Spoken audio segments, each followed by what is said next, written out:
Bollywood superstar Hrithik রোশনের শরীরে বইছে 25% খাঁটি বাঙালি রক্ত। প্রশ্ন জাগতেই পারে, এই বাঙালি পরিচয়ের শিকড় কোথায়? সুঠাম দেহ, লম্বা উচ্চতা আর মায়াবী চোখে প্রায় আড়াই দশক ধরে বলিউড শাসন করা এই তারকার শরীরেও যে বাঙালি রক্ত মিশে আছে তা অনেকেরই অজানা। সম্প্রতি সামাজিক যোগাযোগ মাধ্যমে এক গুচ্ছ ছবি শেয়ার করে ঋত্বিক ক্যাপশনে লিখেছেন, সম্ভবত এভাবেই আমার শরীরে 25% বাঙালির রক্ত বইছে।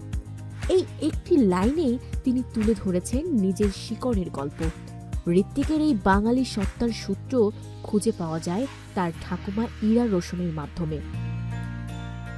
বিয়ের আগে তিনি ছিলেন কলকাতার মেয়ে ইরা মৈত্র। মাত্র 20 বছর বয়সে অল ইন্ডিয়া রেডিওতে গান গাওয়ার স্বপ্ন নিয়ে তিলোত্তমা কলকাতা ছেড়ে দিল্লিতে পাড়ি জমান তিনি।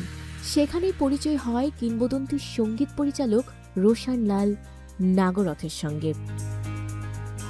সেই পরিচয় ধীরে ধীরে রূপ নেয় ভালোবাসায় আর শেষ পর্যন্ত পরিণয়ে।